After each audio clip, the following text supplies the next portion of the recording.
systematic violation of our constitutional rights to life, human dignity, and due process.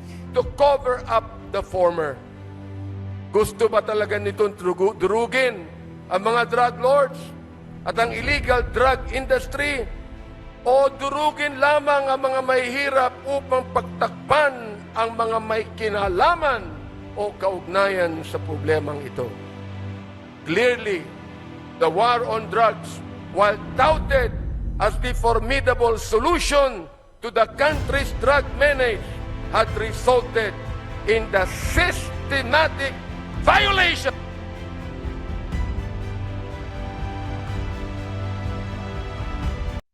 Gusto ko lang pong sabihin unang-una, Mr. Speaker, the time of reckoning has come.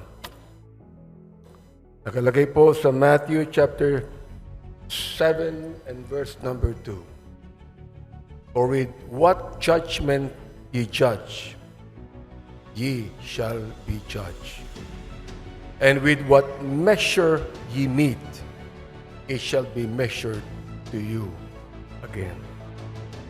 Kung iniisip po natin na magagawa mo ang gusto mong gawin, na hindi mo sinusunod ang saligang batas, dahil nasa kapangyarihan ka, nais kong sabihin, Mr. Speaker, na matatapos din ang mga bagay na yan at ikaw ay hatulan ng taong bayan.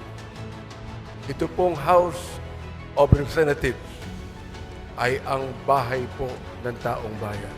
Kapag tayong lahat ay inelect ng taong bayan upang tayo ay magbusisi ng lahat ng katiwalaang nangyayari sa ating pamahalaan.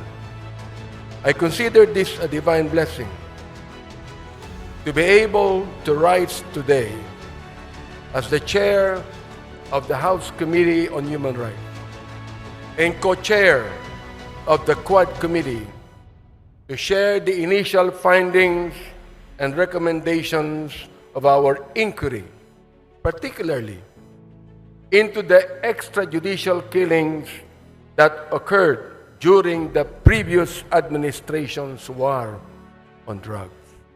Inuulit ko po, Mr. Speaker, kakampi ako ng dating administrasyon kapag pinag-uusapan po ang pag-alis ng droga sa ating bansa.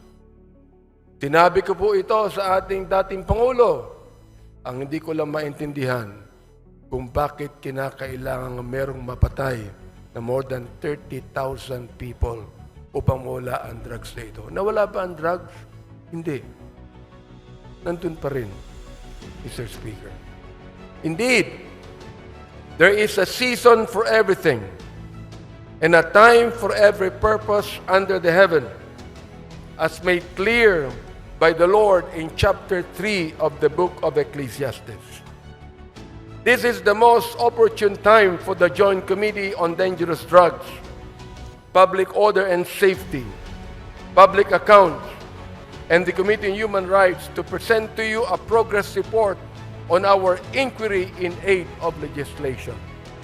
After 13 rigorous and thorough hearings of the so-called Quad Committee, we are confident that we have gathered substantial findings backed by competent evidence to make the requisite recommendations to this legislative body and to the appropriate government agencies for appropriate and decisive action. There was systematic violation of human rights and blatant disregard of due process.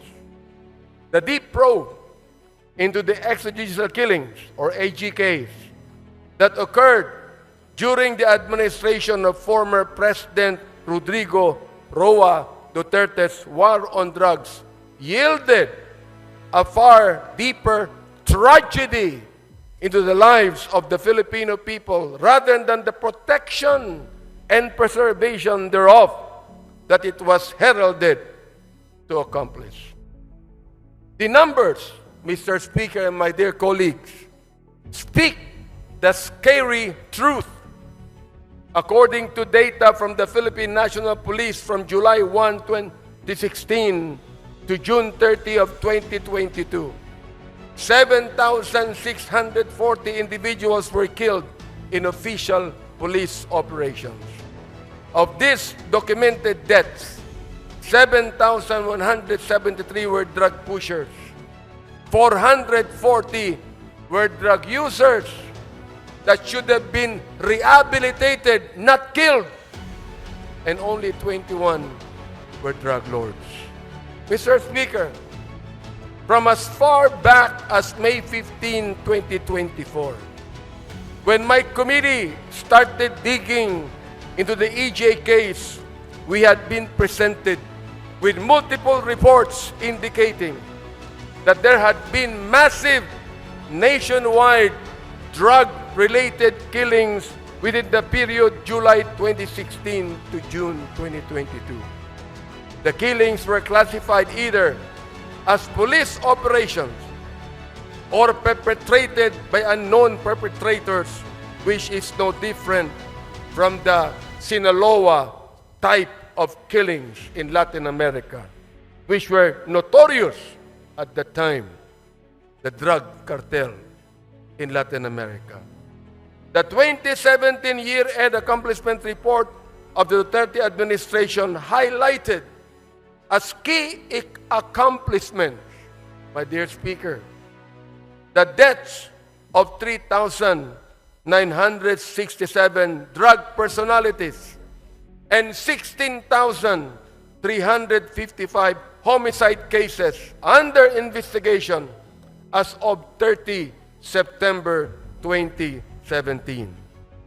The PNP reported that there was a total of 7,640 illegal drug suspects who died in police operations, 2,053 of which were recorded in the first 6 months of the Duterte presidency from July to December 2016. No less than the United Nations Office of the High Commissioner for Human Rights noted that there were at least 8,663 drug-related killings as of February of 2019, while academic research, the HUS project of the Third World Studies, University of the Philippines, gathered around 5,348 recorded deaths. The Free Legal Assistance Group cited unassailable data in a Supreme Court and bank extended resolution that indicated that the Duterte administration's anti-drug war from July 1, 2016 to November 27, 2017 recorded a staggering total of 20,322 deaths, or a daily average of 39.46 deaths. Mr. Speaker and my dear colleagues, was the war on drugs truly aimed at dismantling the drug syndicates and put an end to this illegal and immoral trade? Or was it an all-out assault on the poor and vulnerable to cover up the former? Gusto ba talaga nitong durugin ang mga drug lords at ang illegal drug industry? O durugin lamang ang mga mahihirap upang pagtakpan ang mga may kinalaman o kaugnayan sa problemang ito? Clearly, the war on drugs, while touted as the formidable solution to the country's drug menace, had resulted in the systematic violation of our constitutional rights to life, human dignity, and due process. Ang sagradong buhay na tanging bigay ng poong may kapal ay hindi kailanman dapat pawiin ng sinuman. Ang sabi po ng Diyos, thou shalt not kill. But the war on drugs resonated a policy of kill, kill, kill. As the former president has always said, shoot them dead. The role of leadership in a culture of impunity. How did we get here?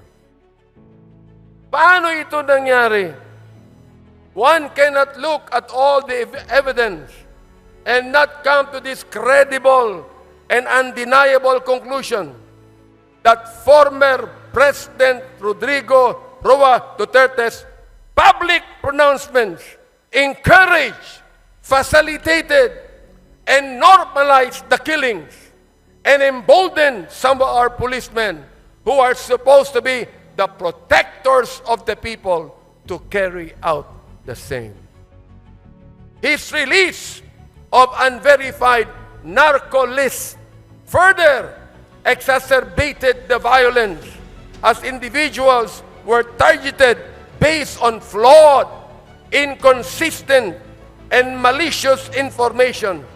Isa sa mga biktima nito, si former Iloilo City Mayor Jed Patrick Mabilog. In 2014, then Mayor Mabilog was named as I quote, top 5 best and outstanding mayors in the world. In the 2014 World Mayor Awards, mula sa short list ng best mayors in the world na isama sa drug list ni Pangulong Duterte, nasira ang pangalan ni Mayor Mabilog. He was forced to relocate himself and his family to a foreign land, and he was threatened with death, all because of unverified, unreliable list.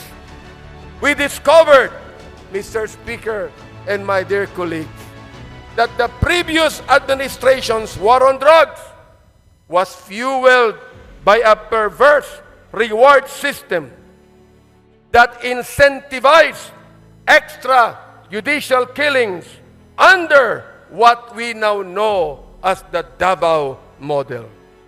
Ano ang Davao model?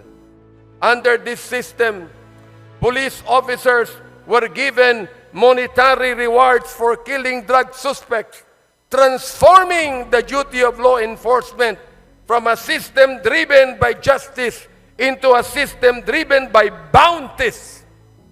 Testimonies from Police Lieutenant Colonel Jovi Espinido, Police Colonel Ruyima Garma, and other officials confirm the existence of this system.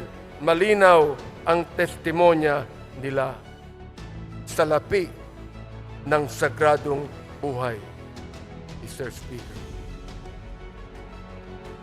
In a civilized society that upholds the rule of law and due process, there is no rhyme or reason for such diabolical attacks on the sanctity of life on every human being. But it was President Duterte himself who provided the legal cover for those killings.